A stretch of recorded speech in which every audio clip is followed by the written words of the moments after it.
Pekné nedeľné popoludnie, vzácne dámy, slečny, staré mamy. Mnohám aj nedeľa patrí tradične oslave Dňa Matiek, no ale keďže v obci nerobíme oslavy k Medzinárodnému dňu žien a vždy to tak nejak chceme spojiť pri takejto príležitosti, tak sa teším, že ste tu a že sme sa mohli znova stretnúť. Vítam vás tu všetky. Príležitosť, kedy sa v prvej polovici roka prihovárame a ďakujeme spoluobčanom, ktorí dosiahnu okrúhle životné jubileum a požiadame ich o zápis do pamätnej knihy. Keď sa narodí bábätko, tak urobí vašu lásku silnejšiu. Ale dni kratšie a noci dlhšie. Zabudnete na minulosť a beriete budúcnosť takú, že stojí za to žiť ju. Neznámy autor, ale myslím si, že to krásne zhrnul v jednej vete, že skutočné materstvo je takéto. Všeobecne ako ženy, ako považované, že ten slabší článok tej populácie na Zemi, to nemáte ľahké, to je jasné. Veď si povedzme, keby ženy boli úplne rovnoprávne s mužmi, bolo by toľko vojen? Začali niekedy vojnu ženy? Však asi nie. Či prácu v domácnostiach, či tu pre obec, či pre celú našu spoločnosť ste nezastupiteľné. Také, aké ste. Nikdy sa v tom zrkadle neuvidíš tak, ako ťa vidia ostatní.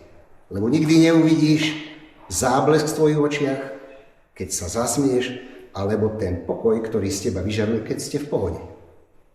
A ja tu teraz na tomto mieste vám chcem poďakovať za to, že ste také, aké ste, že plníte tie povinnosti a funkcie, ktoré plníte, že ste krásnou ozdobou našej spoločnosti, aj tej našej obci. Tak vám za toto samozrejme ďakujem. Poďakovať sa vám chceme za to, že nás vlastne máte. Že váš čas i lásku veľkú, ktorú nám vždy odovzdáte. Za trpezlivosť, ktorá zvládne každý pád i každý hriech. Vy ste pre nás istotou, náš prístav a šťastný smiech. Tak sme si dnes pripravili pre vás tieto básničky. Ktože mi rúčku boľavú pofúka, ktože ma ochráni, keď zbadám pavúka. Je to moja mama, mamka, mamička, ktorá ma miluje už od malička. Mamka moja mamička, ty si moja hviezdička, ktože mi na chlebík masielko namaže. Je to moja mama, mamka, mamička, ktorá ma miluje už od malička. Mamka moja mamička, ty si moja hviezdička,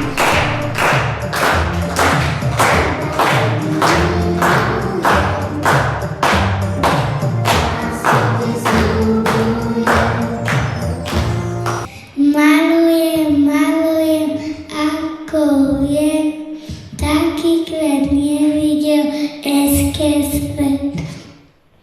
Nech ti povie každý ľúbienoký kvet, zašumila mamka, celúčky môj svet.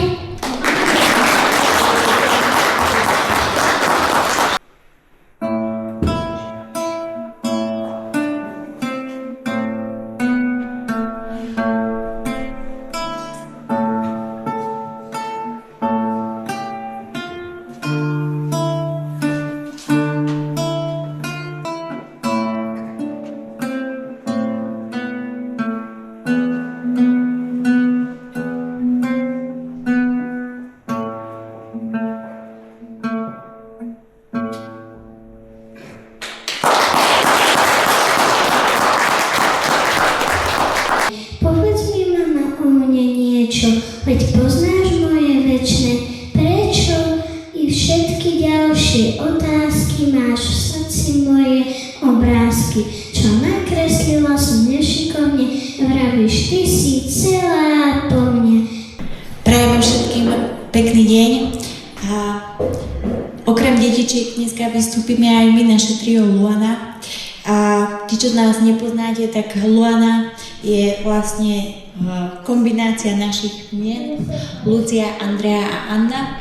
A sme dokonca aj kolegyne.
Keby som videla i v najskrytejšom sníčku, kde na zemi je toľko dobrých slov, zložila by som modlitbu za mamičku.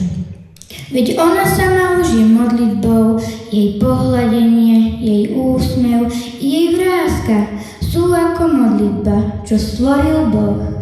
Mama je láska, i Boh je láska, pusto by sa nám žilo bez tých dvoch.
Mamičke, neviem, či som ti povedala, aká si pre mňa cenná mama.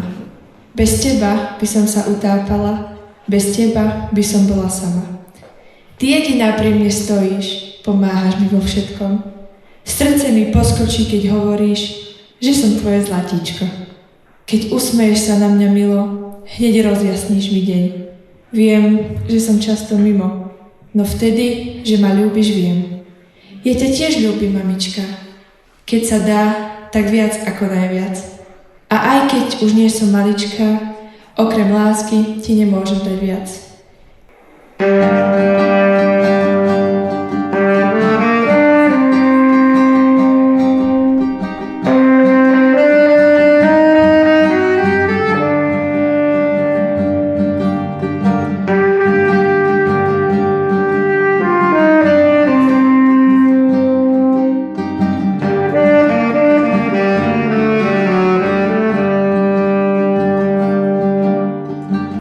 Veď dnes je deň matiek. Rozhodol sa, že tento rok mamu naozaj prekvapí. Žiadne obyčajné, všetko najlepšie medzi dverami. Žiadne rýchlo nakreslené pohľadnice 5 minút pred obedom. Tento rok bude deň Matiek výnimočný. Schmatol ten vedľa krabičky. Keď ho zalial horúcou vodou, v kuchyni sa rozprestrela zvláštna vôňa. Tomáš sa naklonil k hrnčeku. Pozrel na vrecúško. Korenie na guláš?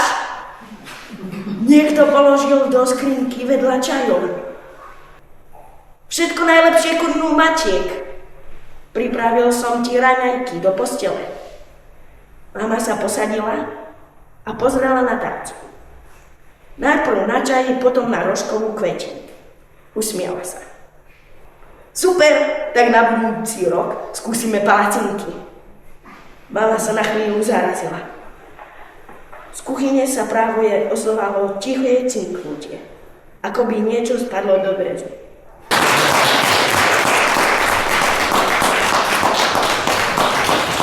Tým našim spoluobčanom, ktorí sa v prvom roku dožívajú okrúhleho životného jubilea, do klubu 90-tníkov nám v prvej polovici roka vstúpila ďalšia naša občianka, pani Petrova Sinková.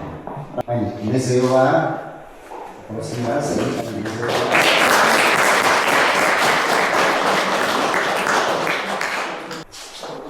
Petrášovu, ju tu nevidím, myslím, že nie, tak tu vybavíme doma, pravda? Pani Sekelská Jová, na tej sa tiež asi nedalo, dobre, navštívime doma, alebo niečo pošleme, no ale vidíme tu mladšie ročníky, 50-ku, takú tu povestnú, máme tu pani Moniku Kubíku, nech sa páči. Branko je toho tu nevidím, pravda, nevadí, zpovadí inde vybavíme, ten je tiež, a ešte vidím, zo 6. krížikom bude pani Milena Višňová, Milena, poprosím. Máme aj ďalšiu v klube, a to je pani Janka Hriňová, ja poprosím, tak poď medzi nás.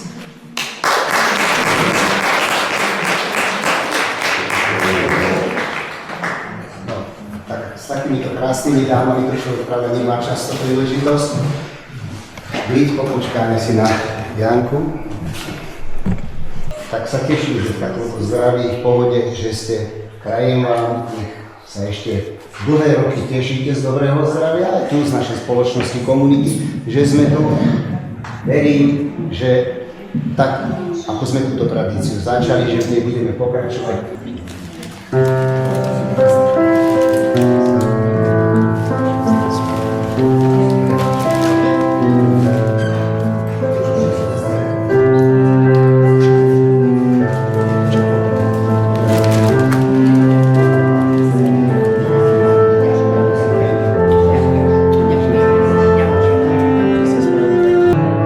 Usmievate sa?